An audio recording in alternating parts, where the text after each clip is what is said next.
Welcome back, students, to Chemistry Concept. This is Pankaj Singh, and now we are going to start 7th chapter of class 11th Equilibrium from NCERT textbook. बहुत ही ज़रूरी chapter है, बहुत ही लेंदी है. ये ज़रूरी है ना सिर्फ 11th के लिए but also for 12th, NEET and JEE exams. कोई भी एग्जाम ले लीजिए जिसमें केमिस्ट्री आती हो, बहुत ज़रूरी है ये चैप्टर. और मेजॉरिटी ऑफ द स्टूडेंट्स को डिफिकल्ट भी लगता है भी डिफिकल्ट. 11th-12th के सबसे डिफिकल्ट चैप्टर्स में से एक है ये. बट डोंट वरी, हम इसको बहुत ही आसान लैंग्वेज में step by step from the NCERT textbook पढ़ेंगे and I try to make everything clear to you in as simple way as possible. Numericals भी करेंगे. सो अगर अब तक आपने नहीं किया है तो सब्सक्राइब दी चैनल जल्दी से, so that whenever a video is uploaded you come to know about the same. And without wasting time, let's start.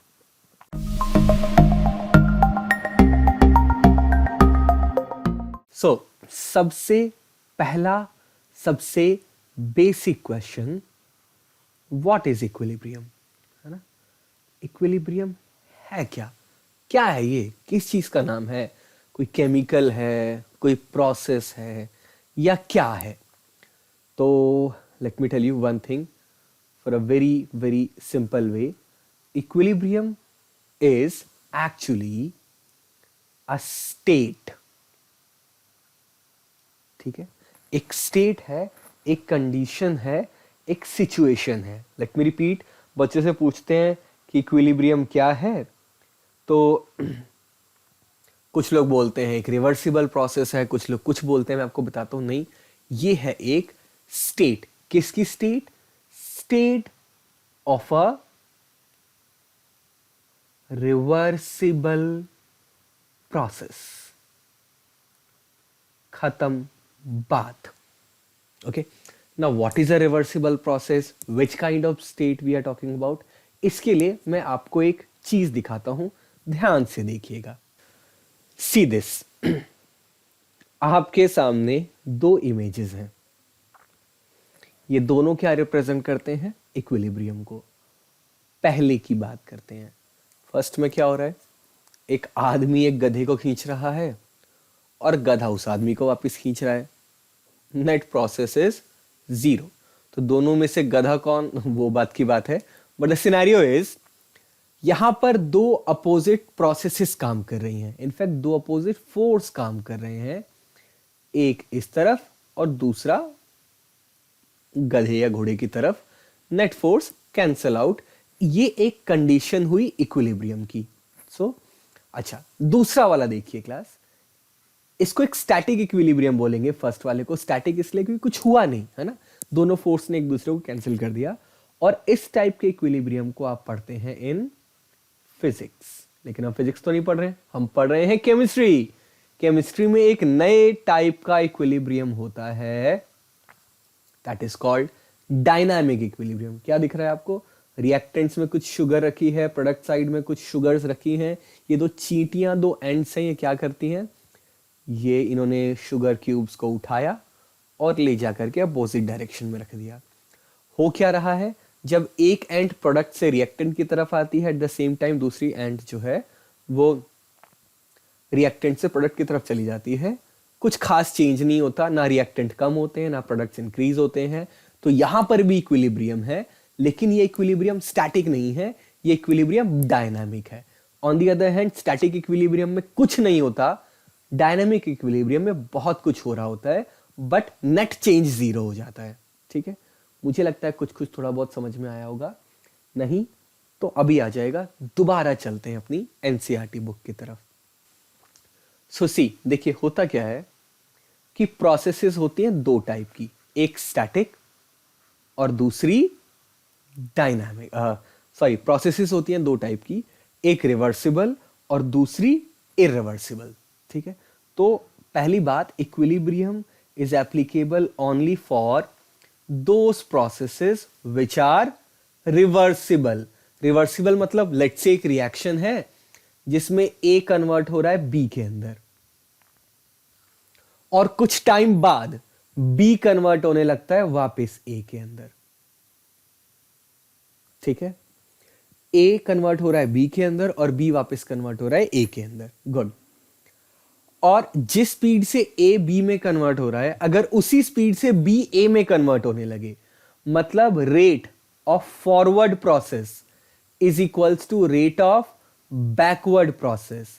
ठीक है, when the rate of forward process equals to rate of backward process, this situation is called equilibrium. तो अगर आप note करना चाहें तो note कर लीजिए, मैं डिक्टेट कर देता हूं। Equilibrium is a state of a reversible process at which the two opposite processes take place with equal speed। क्या इक्वल होती है? स्पीड। बच्चे क्या एरर करते हैं? कहते हैं इक्विलिब्रियम पे रिएक्टेंट और प्रोडक्ट का अमाउंट सेम होता है। अमाउंट सेम नहीं होता, अमाउंट इक्वल नहीं होता। इक्विलिब्रियम पे क्या इक्वल होता है? Speed of forward process and the speed of backward process. इस पूरी स्टार्टिंग में ना ये कुछ इंट्रो विंट्रो दे रखा है, कोई मतलब ही नहीं है पढ़ने की। ठीक है, कोई मतलब ही नहीं है पढ़ने की। जो कुछ भी मैंने आपको भी समझा दिया वही सब कुछ यहां पर लिखा हुआ है। डन। ओके, तो क्या पढ़ने की जरूरत है? नहीं, बिल्कुल नहीं। बस जानने की एक चीज रखिएगा, एक चीज देखिएगा, मैंने ना ऊपर इक्विलिब्रियम को दिखाने के लिए ना एक स्पेशल टाइप के एरो को यूज करते हैं। आपको एक रिएक्शन का एग्जांपल देता हूं। N2 gas reacting with H2 gas to forming ammonia gas. ठीक है, ये एक बैलेंस्ड केमिकल इक्वेशन ऑब्वियसली नहीं है, सो लेट्स बैलेंस इट। 2 3। अच्छा, ये जो स्पेशल टाइप का एरो है ना, this represents a condition of equilibrium. इसका मतलब ये है कि रिएक्शन रिवर्सिबल है, नाइट्रोजन हाइड्रोजन मिलके अमोनिया बना रहे हैं और अमोनिया से वापस नाइट्रोजन हाइड्रोजन बन सकता है और रिएक्शन एक इक्विलिब्रियम में आ गई है। मतलब जिस स्पीड से अमोनिया बन रहा है उसी स्पीड से अमोनिया टूट जा रहा है। आपका मन करे, आपकी श्रद्धा हो, आप ये पूरा पैसेज पढ़िए इंट्रो वाला, अदरवाइज कुछ पढ़ने की जरूरत नहीं है। अच्छा, तो एक मजेदार बात अब सुनिए, वैसे देखिए एग्जाम में आता है, mixture of reactants and products in the equilibrium is called an equilibrium mixture. मैं समझाता हूं, देखो स्टार्टिंग में लेट से आपके पास था सिर्फ रिएक्टेंट, ठीक है, आर। कुछ टाइम बाद वो रिएक्टेंट किस में कन्वर्ट हुआ? ऑब्वियसली प्रोडक्ट में।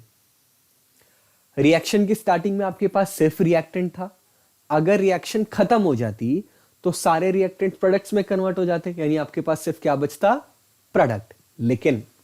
लेकिन दोबारा सुनिए, आपके पास रिएक्टेंट है, वो किस में कन्वर्ट होता चला गया? प्रोडक्ट में। धीरे धीरे कुछ टाइम बाद प्रोडक्ट वापस किस में कन्वर्ट होने लगा? रिएक्टेंट में। बीच में क्या आ गया? Equilibrium.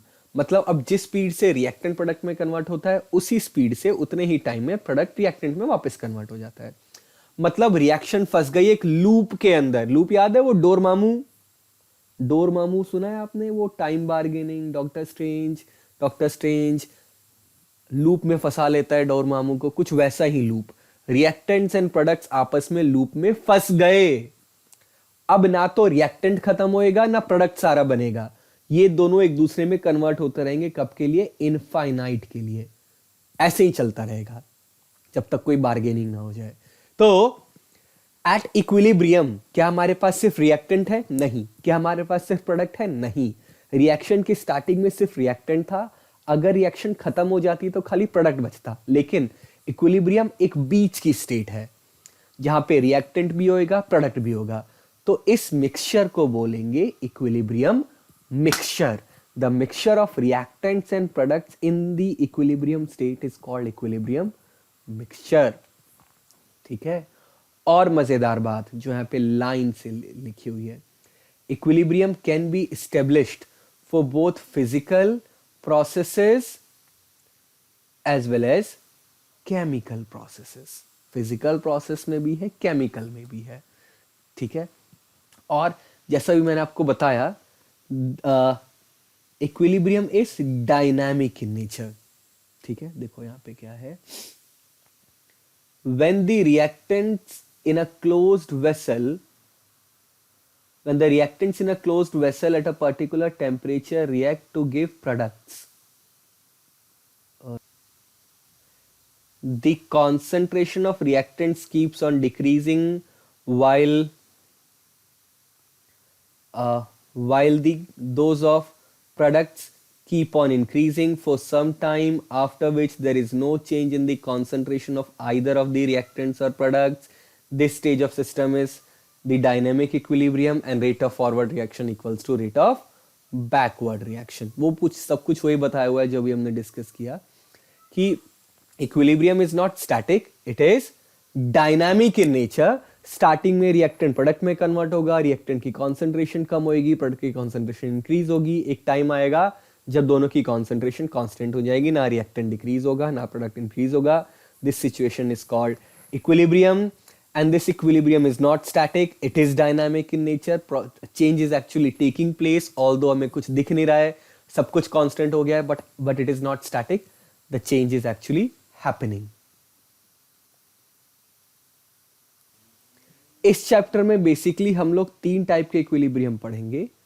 First physical equilibrium, second chemical equilibrium and third ionic equilibrium. ठीक है, इक्विलिब्रियम समझने के बाद कि क्या होता है, it's a state of a reversible process in which forward and backward reactions become equal. इसे समझने के बाद आपको एनसीईआरटी की बुक में और कुछ भी ज्यादा पढ़ने की जरूरत नहीं है. आप सीधे पहुंचिए सीधे इक्विलिब्रियम इन फिजिकल प्रोसेसेस पे. इक्विलिब्रियम इन फिजिकल प्रोसेसेस, ठीक है, बहुत आसान है. एक्चुअली देखो 3 स्टेट्स होती हैं, solid liquid, liquid gas and solid. मतलब सॉलिड, लिक्विड और गैस 3 स्टेट होती हैं. और कई बार ना ये तीनों एक दूसरे के साथ इक्विलिब्रियम में एग्जिस्ट करती हैं. जैसे सबसे पहले समझते हैं हम लोग, यहां से काम शुरू होगा. Solid liquid equilibrium. देखो आपके पास लेट्स से सॉलिड आइस है, आप उसको मेल्ट करवा रहे हैं तो किस में कन्वर्ट होगा, लिक्विड वाटर के अंदर. या इसको ऐसे लिख लेते हैं, आपके पास आइस मतलब H2O है सॉलिड, और वो मेल्ट होके क्या बना रहा है, H2O लिक्विड. उल्टा समझते हैं, लेट्स से आपके पास वाटर है H2O, ठीक है, लिक्विड, आपने उसको फ्रिज में रख दिया तो वो धीरे धीरे फ्रीज होना शुरू हो जाएगा. किस टेम्परेचर पे, 0 डिग्री सेल्सियस पे. बट क्लास स्टूडेंट्स, आप ना कभी फ्रीजर में से बर्फ को या आइस को निकाल के देखिएगा, क्या उसमें बिल्कुल भी वाटर नहीं होता. ट्रे के अंदर होता है ना, थोड़ा सा पानी भी होता है. तो वो पानी क्या कर रहे हैं वहां पे, अगर 0 डिग्री सेल्सियस पे लिक्विड को फ्रीज हो जाना है तो पूरा का पूरा फ्रीज क्यों नहीं हो गया, क्या कर रहा है थोड़ा सा वहां पे. तो एक्चुअली में होता क्या है कि 0 डिग्री सेल्सियस पे ना पूरा का पूरा लिक्विड सॉलिड में कन्वर्ट नहीं होता. एक्चुअली में क्या होता है, वहां 2 प्रोसेस हो रही होती है. थोड़े से वाटर मॉलिक्यूल फ्रीज हो रहे होते हैं और थोड़े से जो सॉलिड आइस के मॉलिक्यूल्स हैं वो मेल्ट होकर के दोबारा लिक्विड बना रहे होते हैं.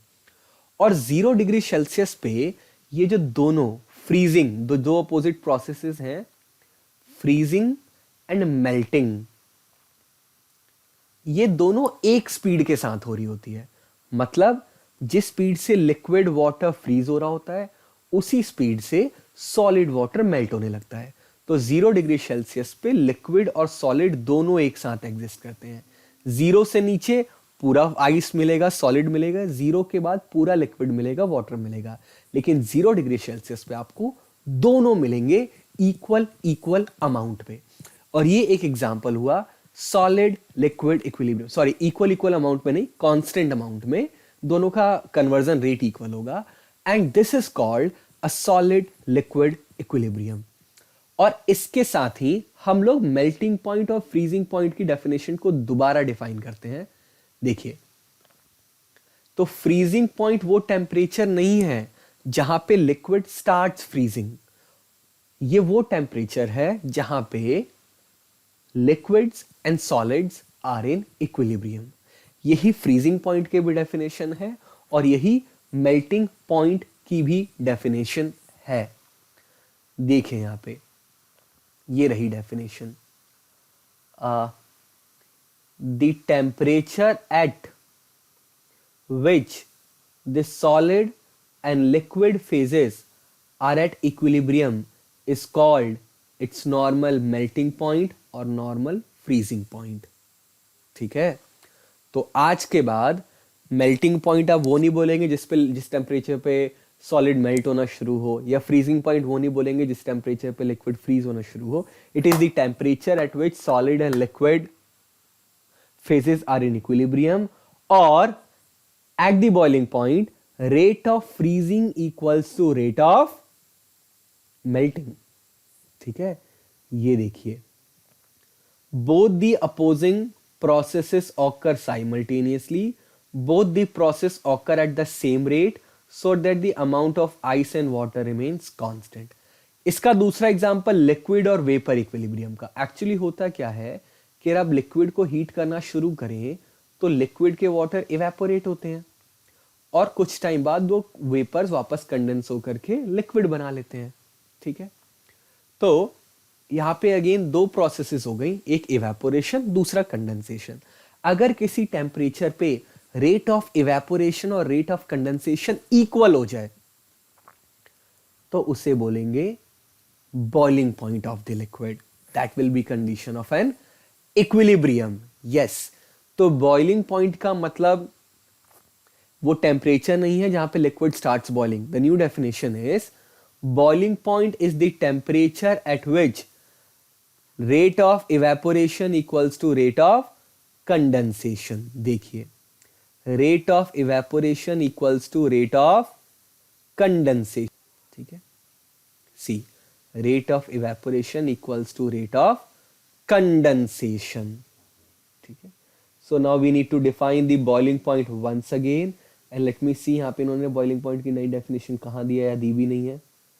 वाह, नहीं दिख रही शायद, wait a second,